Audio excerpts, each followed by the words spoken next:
സാമൂഹ്യക്ഷേമ പെൻഷൻ 3000 രൂപയാക്കി ഉയർത്തുന്ന നടപടി വൈകില്ല എന്ന് മുഖ്യമന്ത്രി വി ഡി സതീശൻ.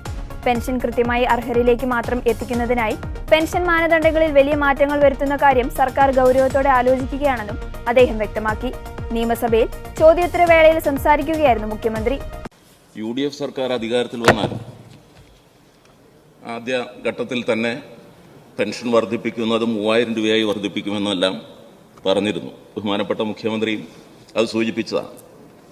പക്ഷേ അത്തരമൊരു പ്രഖ്യാപനം അദ്ദേഹം പറഞ്ഞ മറുപടിയിൽ അതിനെക്കുറിച്ച് ആലോചിച്ചു വരുന്നുവെന്നാണ്. പക്ഷേ ഇത്തരമൊരു പ്രഖ്യാപനം സ്വാഭാവികമായിട്ട് ബഡ്ജറ്റിൽ വന്നില്ല. അതുകൊണ്ട് ഈ വർധനവ് പരിഗണനയിലുണ്ടോ, അത് പരിഗണിക്കുമോ എന്നുള്ളതാണ് അറിയേണ്ടത്. സർ, ഇന്ദിരാ ഗ്യാരണ്ടിയായിട്ട് ഞങ്ങൾ തെരഞ്ഞെടുപ്പിന് മുൻപും തെരഞ്ഞെടുപ്പിന് ശേഷവും 6 പ്രധാനപ്പെട്ട പദ്ധതികളാണ് പ്രഖ്യാപിച്ചിട്ടുള്ളത്. അതിലൊരു പദ്ധതിയാണ് സാമൂഹ്യ സുരക്ഷാ പെൻഷൻ 3000 രൂപയാക്കി വർദ്ധിപ്പിക്കുമെന്നുള്ളത്. സർ, അതിൽ ആദ്യ ഗ്യാരണ്ടികൾ 2 KSRTCയിലെ സ്ത്രീകളുടെ സൗജന്യ യാത്ര ആദ്യ മാസത്തിൽ തന്നെ നടപ്പാക്കി. സർ, രണ്ടാമത്തത് ഒരു വയോജന ഡിപ്പാർട്ട്മെന്റ് രൂപീകരിക്കുക എന്നുള്ളതാണ്. ഇന്ത്യയിൽ ആദ്യമായി കേരളത്തിലാണ് ആ വയോജന ഡിപ്പാർട്ട്മെന്റ് ഈ സർക്കാർ അധികാരത്തിലെത്തി 1 മാസത്തിനകം പൂർത്തിയാക്കി. അതുപോലുള്ളൊരു വാഗ്ദാനമാണ് തീർച്ചയായിട്ടും.